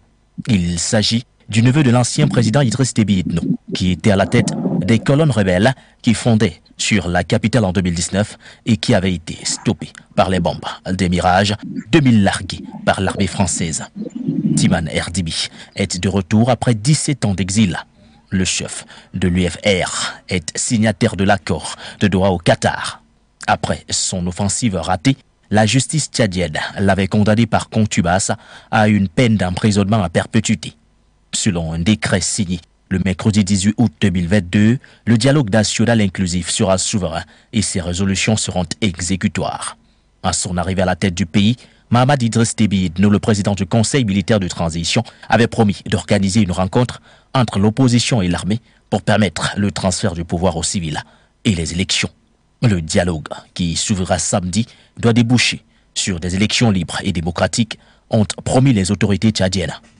Une quarantaine de groupes rebelles, dont certains ont mené des offensives jusqu'à porte du palais présidentiel, participeront également à l'événement après avoir signé le 8 août 2022 au terme de 5 mois de négociations parfois houleuses, un accord de paix avec les militaires à Doha. L'espoir persiste pour bon nombre de Tchadiens de voir le pays organiser des élections libres et démocratiques. Tout simplement de 5 mois justement de travail et puis d'échanges. Et on a fini par arriver à un consensus, appelons cela ainsi, même si une vingtaine de groupes restent encore en retrait. Et bien du côté du Tchad, nous avons Hassan Moussa Ali, je vous l'annonçais tout à l'heure, journaliste, il fait partie également de notre panel et puisqu'il est sur place, déjà, bienvenue à vous sur For You Télévision. Merci beaucoup, madame. C'est un plaisir de nous avoir. Alors, peut-être histoire de nous dire déjà comment ça se passe de l'autre côté. Est-ce que le discours du président du CMT est déjà achevé à l'heure à laquelle nous parlons? Oui, le discours du CMT vient d'achever son discours et il a déjà quitté le palais du 15 où se tient ce dialogue national inclusif et souverain. Et c'est dans une ambiance de fête qu'il a quitté le lieu en prenant un bain de foule et maintenant tout est terminé. Dans la soirée, il y aura une prestation culturelle et les travaux vont commencer effectivement le mardi dans l'après-midi. Alors, comment est-ce que vous analysez la situation sur place? Vous avez l'impression que ces 20 prochains jours seront tout simplement remplis de chaleur, remplis d'émotions, remplis de discussions particulières pour l'avancée du pays? Oui, tous les acteurs impliqués dans ce processus ont montré ce matin que tout le monde a soif de la paix dans ce pays et que c'était vraiment une ambiance de retrouvailles pour les uns et pour les autres, une volonté affichée pour redéfinir le schéma d'un Tchad nouveau, pour reconstruire un Tchad nouveau. Donc ce matin, nous avons remarqué dans la salle que les pires ennemis d'il y a quelques années se saluaient avec des accolades. Donc c'était même, le discours était émouvant et nous pensons que pour l'instant on peut aisément dire que c'est un discours, ce dialogue montre vraiment son caractère inclusif et que la volonté actuelle des autorités en place de vouloir réunir tous les Tchadiens. Eh bien, pour terminer avec vous, car on sait également que vous devez être à l'affût de l'information de l'autre côté, quels étaient les propos forts du président Mahamat Idriss Déby Itno dans son discours, justement lorsqu'il s'est adressé à la salle? Oui, c'est un discours qu'on peut résumer en 3 mots. Il a parlé de paix, tolérance, il a parlé de pardon, tolérance, il a parlé de la paix et aussi d'un Tchad nouveau. Donc on peut résumer son discours juste en 3 mots, comme je disais tout à l'heure. Et il a demandé aux Tchadiens de pardonner son défunt père, le maréchal Déby, et il a demandé aussi aux Tchadiens de pardonner tous les anciens chefs d'État, et il a aussi demandé lui-même pardon à tous les Tchadiens s'ils ont constaté des ratés pendant ce processus de transition, et il a parlé qu'il rêve d'un Tchad nouveau, débarrassé de tous ces démons de division et autres. Donc, c'est un discours qui a duré environ 15 minutes où il a décliné ce qu'il attend de ses assises et il a dit clairement que lui, il va rester loin et le caractère inclusif. Et il a aussi tendu la main à tous ceux qui hésitent encore à participer. Il a dit qu'ils peuvent facilement se joindre à ce dialogue pour reconstruire le Tchad nouveau qu'il rêve tant. Alors pour définitivement vous dire au revoir, comment analysez-vous l'absence du FACT aujourd'hui quand on sait que ce dialogue national inclusif désire réellement poser les jalons de la paix au Tchad? Est-ce que vous pouvez répondre un peu à votre question parce qu'ici on a un petit souci de connexion. D'accord, il y a également le vent qui souffle. Alors je disais, vous-même, quelle serait donc votre analyse pour les 20 prochains jours dans ce dialogue national inclusif quand on constate l'absence du FACT et que l'on sait justement que ce dialogue pose les jalons de la paix au Tchad? Oui, madame, moi, de mon point de vue, connaissant un peu, de mon point de vue, ce dialogue ne peut pas finir en 20 jours. Et je crois que les autres mouvements, tant à l'intérieur qu'à l'extérieur, qui hésitent encore, ils peuvent participer. Parce que si on sait que négocier même rien qu'avec les mouvements politico-militaires pour leur participation à ce dialogue, ça a pris 5 mois. C'est pas évident qu'on puisse finir ces dialogues dans les 20 jours qui suivent.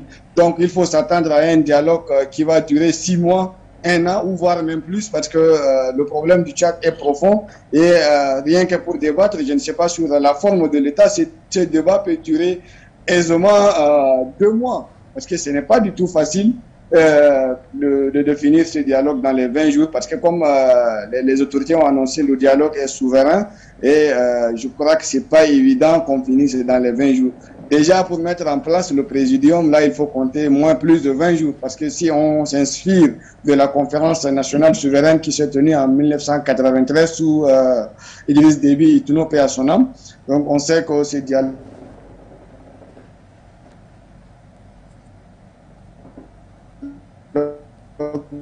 va pas finir. D'accord. D'accord, merci. Merci infiniment. Monsieur Hassan Moussa Ali, nous reviendrons bien sûr à vous dans quelques instants pour poursuivre, pour continuer de suivre cette information. Allez, bonne continuation à vous du côté du Tchad. En N'Djamena où se tient donc ce dialogue inclusif et souverain, bien sûr. Alors, nous sommes sur le plateau ici, déjà avec la présence de Paul Youm. Nous allons d'ailleurs démarrer comme ça ce second sujet avec votre point de vue. Quels seraient les enjeux politiques justement de ce dialogue national inclusif et souverain du côté du Tchad? D'abord, je voudrais féliciter le président de la transition en cours au Tchad, simplement parce qu'il a eu l'idée et même peut-être le courage d'appeler tous les Tchadiens à s'asseoir pour discuter des problèmes du Tchad. Mais je m'interroge quand même sur ce qui va se passer, parce que nous savons tous que lorsque le feu président Idriss Déby Itno est décédé, la constitution du Tchad n'a pas été respectée. Et vous avez vu que c'est le chef d'État d'un pays étranger qui est venu soutenir ce qu'il critique ailleurs, c'est-à-dire un processus non démocratique. Or, ce pays a bien une constitution. Donc, on se demande si, à la fin, ce ne sera pas pour les intérêts de ceux qui sont venus soutenir ce coup d'État, entre guillemets, constitutionnel. Mais il faut quand même reconnaître, comme je l'ai dit au début, que le fait que les Tchadiens vont pouvoir s'asseoir ensemble, ils vont pouvoir se regarder droit dans les yeux, ils vont devoir se dire un certain nombre de vérités. Vous avez cité d'ailleurs 2 exilés politiques qui sont revenus au Tchad il y a à peine quelques jours pour ce grand dialogue. Il y a d'autres qui hésitent encore. Et l'esprit, le Tchad, ceux qui seront dans cette discussion doivent tirer les expériences de leur pays voisin, le Cameroun, où il y a eu également, vous avez suivi notre frère tchadien qui a parlé de la conférence nationale sur 93, où il y a eu au Cameroun ce qu'on avait appelé la tripartite en 91, mais qui par la suite a peiné jusqu'à présent. Il y a beaucoup d'éléments sortis de cette tripartite qui ne sont pas réellement visibles sur le terrain. Donc il ne faudrait pas qu'à la fin d'un tel dialogue, que les Tchadiens se retrouvent à prendre des résolutions, comme le président de la transition l'a dit, que ce soit des résolutions qui seront applicables. Et l'autre question, c'est que oui, ça doit déboucher sur les élections, mais lorsqu'on dit qu'elles seront applicables, qui va les appliquer?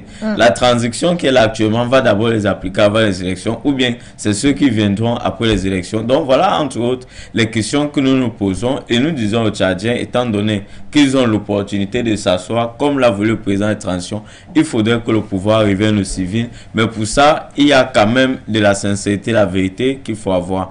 Et il a dit dans son discours qu'il demande pardon au nom, que les Tchadiens pardonnent l'ancien président. Lui-même, il demande pardon, ainsi que les autres chefs d'État. Cela montre quand même une certaine humilité. Mais moi, je dis une fois de plus, il ne faudrait pas qu'à la fin, on se retrouve dans une situation où les personnes qui vont se retrouver à la tête du pouvoir comme civils soient les personnes programmées, je dis bien programmées, pour défendre les intérêts de certains États. Parce que lorsque vous avez le soutien d'un pays qui vient ouvertement, officiellement, qui tous les jours tient les discours démocratiques, mais lorsqu'il vient chez vous soutenir quelqu'un qui a posé un coup d'État constitutionnel, on s'interroge quand même sur la fin de ce processus. Et nous sommes à présent avec le professeur Nyaka Lagoke du côté de Washington. Alors, la question à vous poser cet après-midi concernant le sujet sur le Tchad, bien sûr, où s'est ouvert ce jour le dialogue national inclusif et souverain sous la main, bien sûr, de Mahamat Idriss Déby Itno. Pour vous, est-ce que ce dialogue, même s'il pourrait prendre 40, 45, 30 ou même 60 jours, est-ce qu'il pourrait avoir un impact positif forcément sur l'avenir politique du pays? Le dialogue peut réduire les dissensions, mais pour la réalité, c'est que on devrait pouvoir interroger l'intention du dialogue. Est-ce que c'est pour une véritable réconciliation? Est-ce que c'est vraiment pour jeter les bases d'un nouveau contrat social à partir duquel on peut réfléchir à un Tchad nouveau? Et comment est-ce que ce Tchad nouveau peut fonctionner sous le leadership du président actuel qui est le fils de l'ex-président qui a été assassiné et qui a été adoubé par Emmanuel Macron. Voici autant d'interrogations que nous avons. Et donc, sur la base des informations, c'est que voilà, 80% des délégués, des 1400 délégués qui ont été réunis, selon certains membres de la société civile, sont des personnalités ou des personnes qui représentent donc le régime actuel.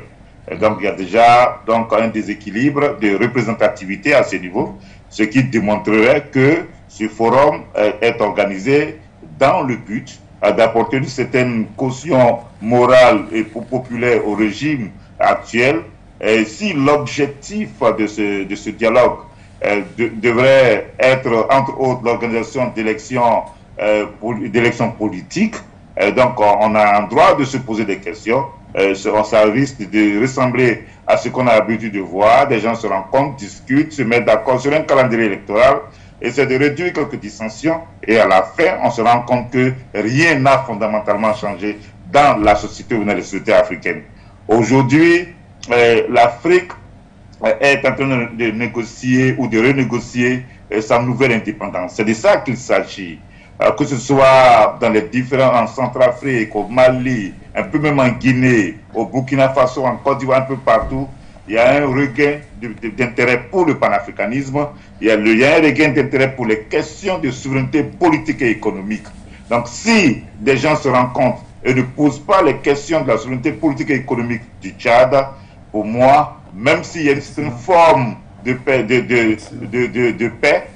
cela ne peut pas être ce à quoi aspirent fondamentalement les populations africaines.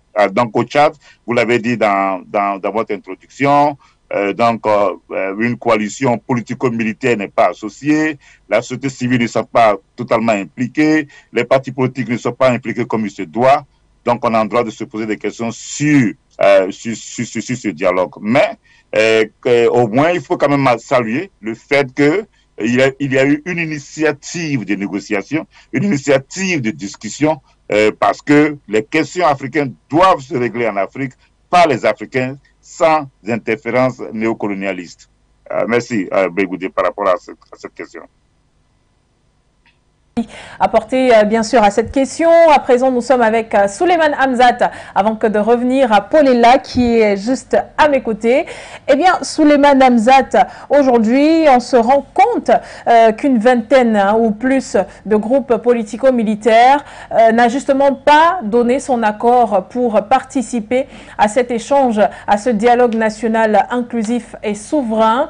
On a aussi constaté que tout simplement, il était reproché reproché à Mahamat Idriss Déby Itno de ne pas avoir apporté suffisamment de cohésion, suffisamment, je dirais, de conditions nécessaires pour réunir tous ces partis. Est-ce qu'on peut quand même avoir confiance finalement en ce dialogue qui s'ouvre aujourd'hui en ce qui concerne l'avenir politique, mais aussi la sécurité au sein du pays tchadien? Voilà qui est bien posé comme question. La sécurité des Tchadiens en premier. Quand il n'y a pas de sécurité dans un État, il faudrait qu'il n'y ait ni conseil de ministres, ni organisation, n'est-ce pas, à tous les panels et tous les échelons, n'est-ce pas, de la direction de l'État. Il faut constater ici qu'en dehors des accords de Doha au Qatar qui ont été signés, et là c'est très important pour la suite, n'est-ce pas, des événements à N'Djamena. Il faut vous dire, il faut vous dire, ici, des personnes qui sont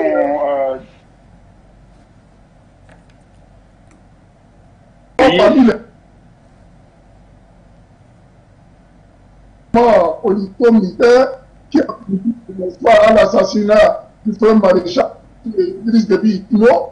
Donc, l'un des mouvements les plus puissamment armés et majeurs de toute cette rébellion. Ensuite vient un autre mouvement, le CCRS, n'est-ce pas, qui vient de la scission du Fax et qui opère d'ailleurs au sud de la Libye, qui aujourd'hui reste dans une position assez catégorique, en ce sens-là qu'elle demande non seulement à l'ONU, à l'Union européenne, à l'Union africaine et à tous les mouvements politico-militaires de ne pas assister à ce qu'ils qualifient d'accord de farce et qu'il faille coûte et coûte rejeter, n'est-ce pas, la transition militaire actuelle. C'est vous dire quoi? Voilà, nous voilà en face d'un scénario un peu délicat dans lequel le président Mahamat Idriss Déby Itno doit savoir manœuvrer. Je pense, à mon avis, s'il est de bonne foi, tel que les choses se passent du côté du Tchad actuellement, pouvoir se retirer complètement, n'est-ce pas, de ce qui concernerait les discussions au niveau de, n'est-ce pas, de ce forum-là, de réconciliation. Mais ceux qui sont au Tchad actuellement, il faut saluer, n'est-ce pas, leur retour sur le sol tchadien, ce qui augure, ma foi, d'un brin de réconciliation et d'un lendemain meilleur, mais il faut s'appesantir sur ces forces qui, de loin, menacent encore, n'est-ce pas, la stabilité du régime actuel. La sécurité reste le facteur le plus important pour les Tchadiens aujourd'hui. La quiétude pour les populations du nord au sud et surtout la renaissance du Tchad, aussi bien au niveau politique, économique, socio-culturel et culturel. Mais je voudrais chuter aussi en m'interrogeant, n'est-ce pas, en tant que panafricaniste, sur les enquêtes, si telles qu'il y en a eu, qui ont conduit à l'assassinat du président Déby Itno, d'ailleurs que je ne souhaite pas voir apparaître dans ce débat national. Je préfère que le débat se tienne, que des résolutions aient lieu, mais surtout qu'on n'occupe pas de côté justice du fait d'avoir vu le maréchal tomber les armes à la main, dit-on, mais en réalité, cache autre chose derrière, que ce paramètre-là ne soit pas occulté et jeté dans les, n'est-ce pas, les tiroirs du fait de la demande du pardon du président actuel de la transition. Je ne sais pas ce qu'il a pu faire d'autant de mal en étant, n'est-ce pas, président du Tchad, pour qu'on vienne demander pardon en son nom, et encore moins lui qui dirige actuellement cette transition dans le calme, dans un calme serein, dans un respect, à mon avis, qui vaut, n'est-ce pas, félicitations et encouragement, qu'il demande pardon. Je me pose des questions, pourquoi et du comment, et surtout, j'appelle les autorités actuelles chargées de la sécurité au Tchad actuellement à prendre toutes les dispositions pour que demain on n'entende pas que voilà, un tel a été agressé ou il y a eu une tentative, n'est-ce pas, d'assassinat sur la personne d'un opposant qui est venu participer à ce débat. Cela pourrait remettre totalement en cause n'est-ce pas, la posture de réconciliation au niveau de ce débat. Et partant, pour qui connaît le Tchad reste l'une des plus grosses et grandes poudrières de l'Afrique. Et souhaitons que les choses se passent dans les règles de l'art et que Dieu bénisse vraiment ce forum de réconciliation. Monsieur Polela, forum de réconciliation ou alors réunion de groupes politiques dans une lancée de prendre des décisions de manière peut-être unilatérale? Alors, réconciliation, j'y crois pas du tout. Pas une demi-seconde. En tout cas, dans la forme, c'est comme ça que les choses sont présentées. C'est pour enfumer en réalité le peuple et leur dire vraiment on travaille pour que nous soyons réconciliés. Mais la problématique réelle du Tchad n'est pas une question de réconciliation. La problématique réelle du Tchad, c'est une question de souveraineté. C'est une question d'indépendance économique, une question d'indépendance politique, une question d'autodétermination. Et c'est la vraie problématique dans tous les pays africains. Alors, qu'il y ait des velléités de réconciliation, de pardon, de mea culpa, pour moi, tout ça, c'est du cirque, c'est du cinéma. Tout simplement parce qu'on est dans une approche d'échéance électorale et il y a toujours, j'ai envie de dire, eu des groupes armés au Tchad qui sont tous à la solde de puissances extérieures pour servir de monnaie de chantage, justement, non seulement au pouvoir en place qui aura été placé par ces mêmes mandats occidentaux, mais également, je vous rappelle, de façon historique, que le Tchad a toujours servi de base arrière pour la France et l'Occident en général par rapport à son ennemi historique qui était le colonel Kadhafi, de regretter mémoire, et donc la Libye. Vous vous rappelez de ce conflit de la bande d'Aouzou qui a été justement le théâtre d'un certain nombre d'instabilités sécuritaires et notamment militaires entre la Libye et le Tchad, et la France qui a toujours joué un rôle prépondérant dans le sens des influences et de la préservation de ses intérêts. Rappelons aussi que depuis François Tombalbaye, qui était un véritable panafricaniste, qui avait une volonté claire et résolue d'en découdre avec l'impérialisme et le néocolonialisme français et occidental, a été écarté par un certain Goukouni Ouédé, un certain Félix Maloum, pardon, qui à l'époque était justement à la solde de la puissance occidentale et française notamment, qui lui-même, quand il ne remplissait plus les conditions, a été écarté par un certain Goukouni Ouédé, qui lui-même à son tour, à la solde et sous le commandement et l'ingérence américaine et française, a été remplacé par un certain Hissène Habré, qui lui-même, à un certain moment, a compris ou alors a décidé de retourner sa veste au profit de son peuple, parce qu'on se rappelle quand même de ses dernières sorties médiatiques qui consistaient à dénoncer justement l'ingérence de la France, notamment, et de l'Occident en général. On se souvient d'ailleurs, ça peut se retrouver sur Internet pour tous ceux qui le veulent, sa légendaire interview justement face à une journaliste occidentale, où il disait clairement que le Tchad et l'Afrique en général ne peuvent plus continuer à être à la solde des desiderata de l'impérialisme occidental. Et on sait ce qui lui est arrivé quelques instants après. Idriss Déby, justement, a pris le pouvoir avec les encouragements et le soutien de la même France. Et le même Idriss Déby Itno, lorsque, à la fin de son mandat, ce qui n'était pas connu comme tel, mais en tout cas, quelques mois avant qu'il ne soit assassiné, quand il a commencé à afficher des velléités panafricanistes et revendiquer justement la souveraineté du Tchad et de l'Afrique en général, il avait des discours panafricanistes affichés, officiels. Il s'est retrouvé lui-même écarté, il s'est retrouvé à être la cible justement de ces mêmes mandats occidentaux et il a été assassiné. Alors, je parle toujours des faits historiques pour montrer que l'Occident, c'était le cas dans le sujet concernant la Guinée-Conakry tout à l'heure. C'est encore le cas dans la situation actuelle du Tchad. L'Occident et la France en particulier, dans ce qu'elle considère à tue-tête comme étant son précaré, continue d'avoir la même mise sur ces pays-là et on ne peut faire aucune analyse sans en tenir compte. Et quand j'ai dit ça et qu'on a retracé un peu le parcours du Tchad avec à sa tête des dirigeants qui ont toujours été influencés quand ils n'ont pas été simplement placés par la France, on se souvient qu'il y a toujours eu cette méthode franco-française et occidentale en général qui consiste du fait justement de la situation aux frontières du Tchad, j'ai évoqué la Libye, mais cet Occident s'est toujours arrangé à faire en sorte qu'il y ait du chantage militaire en termes de rébellion.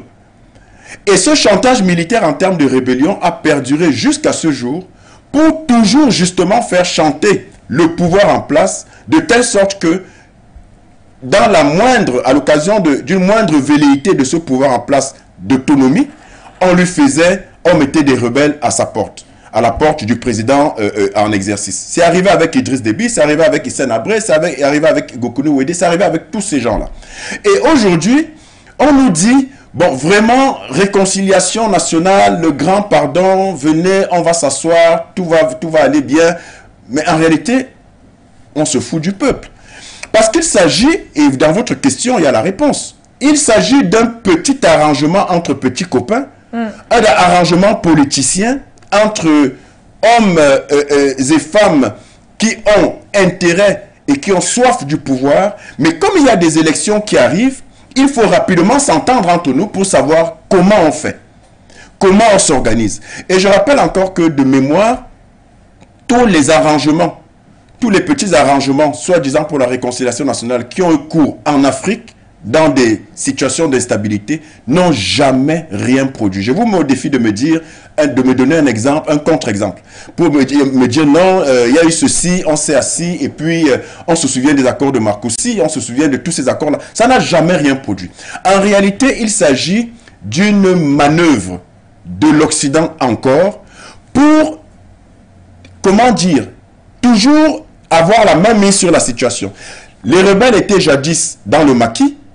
Il y a des élections qui s'annoncent, parce qu'on a fait des élections dites démocratiques un fétiche, c'est-à-dire que on veut nous faire miroiter que c'est parce qu'il y a des élections qu'on est nécessairement un pays démocratique, oui, et que les élections vont être la panacée, qui vont résoudre tous les problèmes. C'est un énorme mensonge.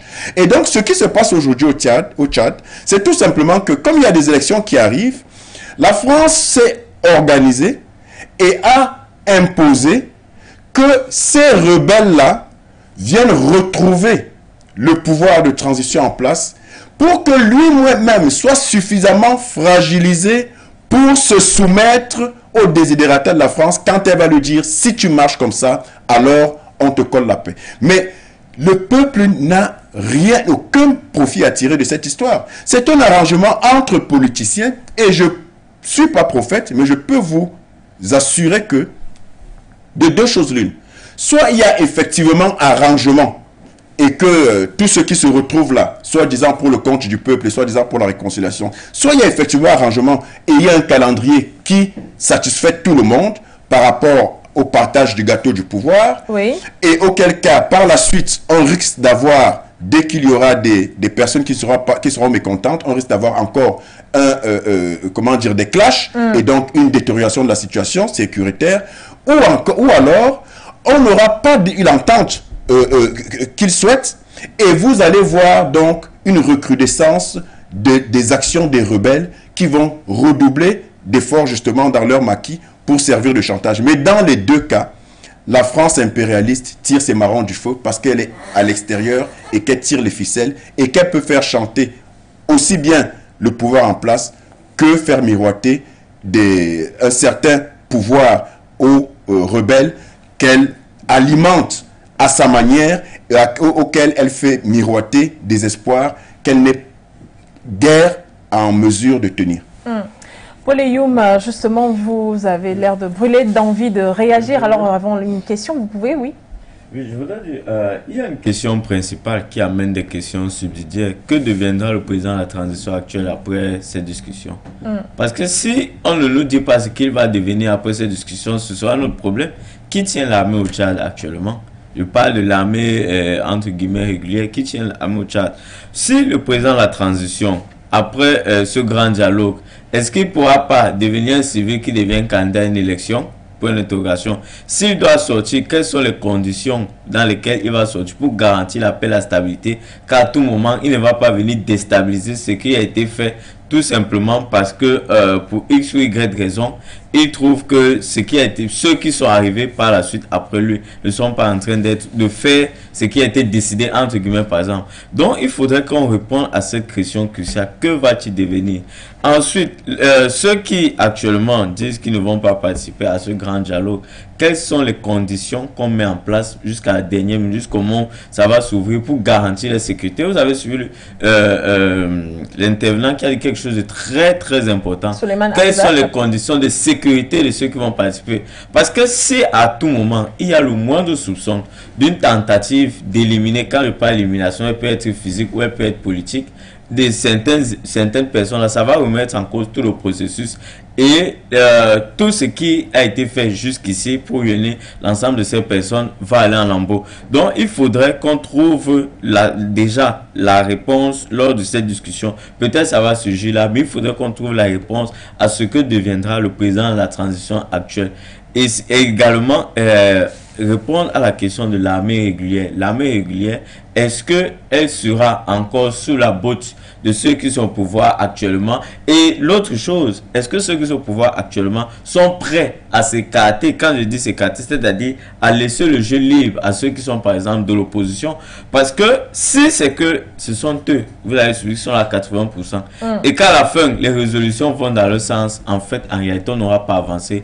Or, il s'agit d'organiser à nouveau au Tchad un nouveau contrat social, mais ce nouveau contrat social passe forcément par une sincérité et il ne faudrait pas que ceux qui sont au pouvoir actuellement ça sert pour donner une caution morale, pour légitimer ce pouvoir qui est en place, parce qu'il ne s'agit pas de cela, mais il s'agit de rebâtir le Tchad, donner une nouvelle vision au Tchad. Et c'est pourquoi nous parlons une fois de plus de la souveraineté populaire, ce concept dans lequel les populations doivent s'impliquer dans tout le processus dans leurs états, c'est-à-dire contrôler ce qui se passe dans la vie politique, dans la vie citoyenne, dans les élections, de telle sorte que lorsque des personnes arrivent à des postes de responsabilité et qu'ils subissent des pressions étrangères, qu'ils fassent comprendre à ces personnes que mon peuple est assez éduqué, c'est mon peuple qui m'y a mis, je ne peux rien faire d'autre. Si je vais à l'encontre de mon peuple, je m'en vais. Tant que nous n'arriverons pas à cette souveraineté populaire des pays africains, nous aurons toujours des personnes qui vont se retrouver à des endroits parce qu'ils étaient soutenus par des puissances étrangères et ils travailleront pour les intérêts de ces puissances étrangères. S'il faut que les Africains travaillent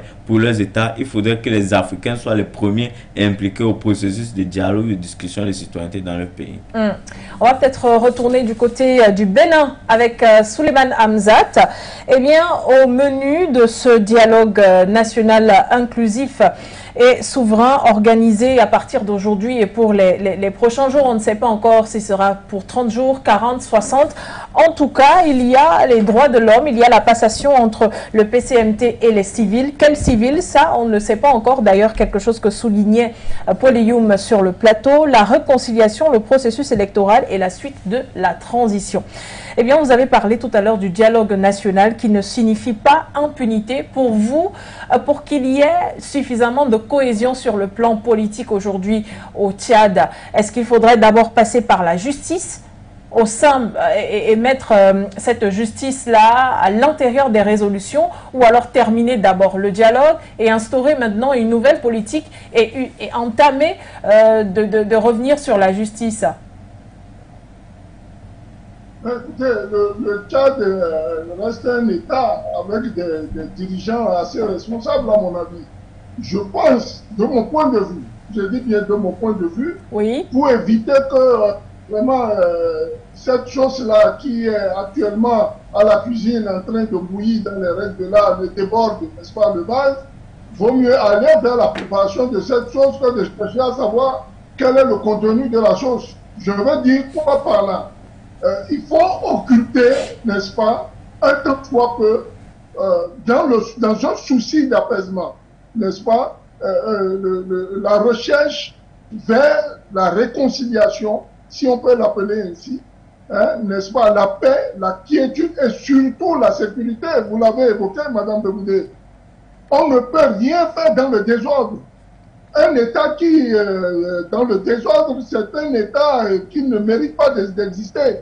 Et la priorité, ma foi, pour ceux qui sont participants, n'est-ce pas, à ce forum-là ou à ce sommet de réconciliation, ou, n'est-ce pas, portant vers la réconciliation, devait avoir pour priorité, en premier, la sécurité des biens, des personnes, des institutions de l'État et surtout des participants.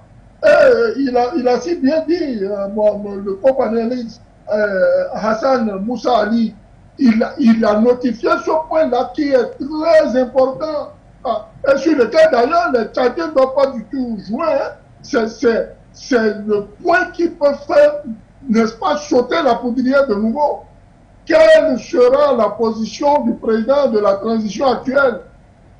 Sachant bien sûr que la transition dont nous parlons, elle va à terme là, dans quelques mois. Je pense que fin septembre, nous arrivons au terme des 18 mois qui ont été assignés à cette transition. Mais il est dit dans la charte de la transition que pour des raisons de sécurité nationale, n'est-ce pas, la charte pourrait être reconduite de 18 mois encore. Quel serait le comportement des participants à ce forum? Sachant que nous avons de manière exogène, c'est-à-dire à l'extérieur, un certain nombre de groupes armés qui sont réfractaires des accords de Doha et qui refusent de venir participer à ce dialogue. Alors, ça vous dit quoi? Le Tchad joue son avenir, mais sur un fil, comment je vais vous dire, c'est-à-dire sur le fil du rasoir.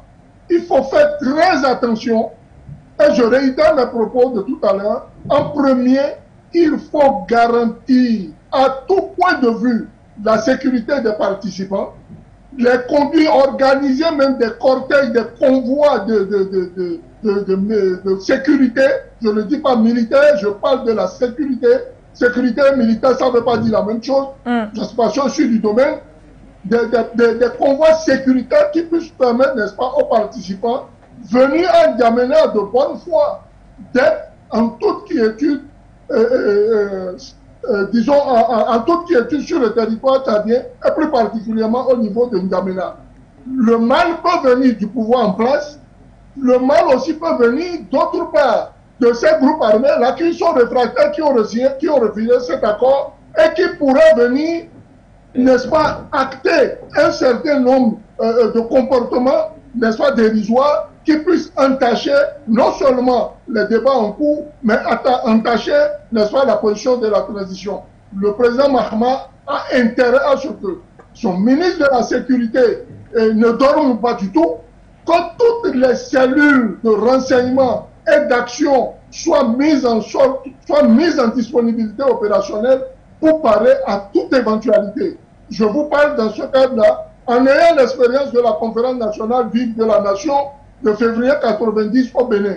Donc, c'est vous dire quoi? Nous venons sur ce plateau, cet éminent plateau de For You Media, pour faire savoir à nos auditeurs que nous ne sommes pas que des co-débatteurs, nous sommes des gens qui sommes imprégnés, qui sommes dans l'action, qui voyons ce qui se passe, qui intervenons même à des niveaux donnés, et il faut que, de temps en temps, les autorités prêtent oreille à ce que nous disons, de peur que le Tchad ne vacille de nouveau.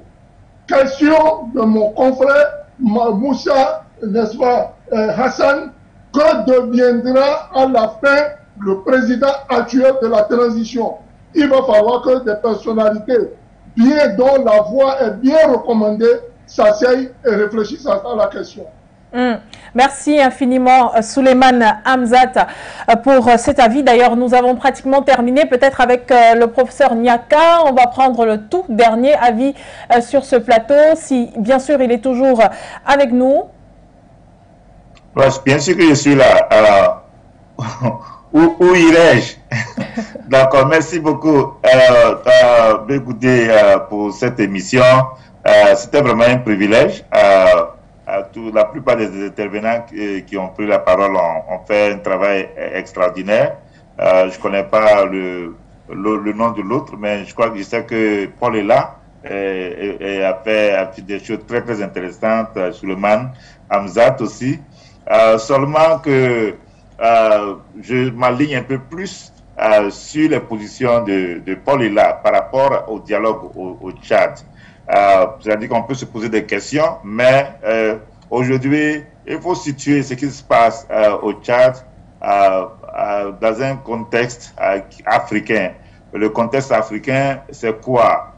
Ou encore, il faut le situer dans un contexte africain francophone. La France est en plein recul en Afrique. La France a été chassée du Mali et la France a presque perdu la République centrafricaine. La France est questionnée au Sénégal où il y a l'émergence politique d'Ousmane Sonko qui est nationaliste et panafricain. La France a des difficultés au Burkina Faso où il y a une société civile qui est forte et puissante et qui revendique les valeurs de Thomas Sankara. La France aujourd'hui est dans le collimateur et la France est au banc des accusés. Dans un contexte, quand on voit que le fils d'Idriss Déby, qui est arrivé au pouvoir dans les conditions qu'on sait, et qui a eu l'adoubement de la République du président français, quand on sait comment est-ce que les autorités françaises font tout pour ne pas que le Tchad leur échappe, donc je pense qu'on devrait avoir une idée assez claire sur ce qui se passe, comme on l'a dit tout à l'heure, sur les 1400 délégués, 80% se réclament de la junte militaire au Tchad. Donc on ne peut pas rêver que ce dialogue national, bien qu'on le présente comme inclusif, soit représentatif de toutes les couches socio-politico-militaires du Tchad. Ça, c'est la première des choses.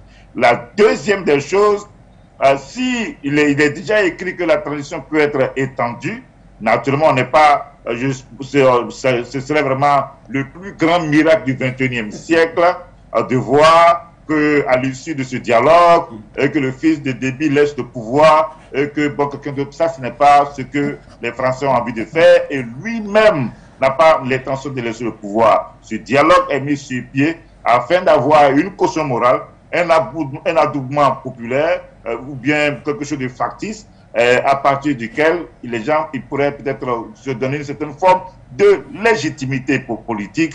Et c'est pour cela que nous parlons de suspicion légitime par rapport à ce dialogue qui prétend être inclusif, mais qui ne l'est pas. Et ce dialogue ne posera pas les problèmes fondamentaux et du Tchad et de l'Afrique, au-delà de la paix que nous tous nous voulons, au-delà de la stabilité que nous tous nous voulons.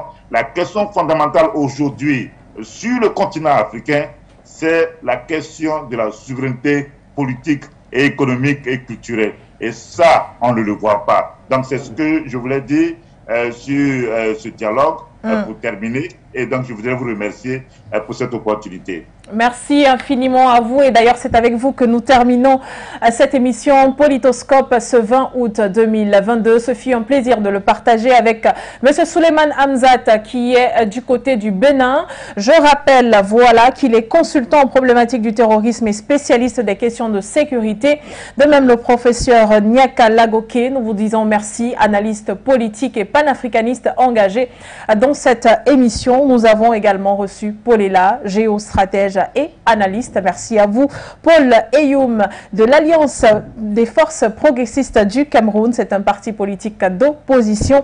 Nous avons discuté de la Guinée-Conakry et bien sûr la situation du 28 septembre 2009 et l'issue d'un procès. Sans oublier que nous avons largement discuté sur l'ouverture du dialogue national inclusif et souverain au Tchad en N'Djamena. Et nous avons pu avoir Hassan Moussa Ali, journaliste depuis N'Djamena. Justement, c'est ici que s'achève cette émission Politoscope de ce samedi 20 août. À suivre à 17 h, nous aurons l'international. Sike Doumbé et Bachir seront de la partie. Merci de rester sur For You Télévision et bon week-end.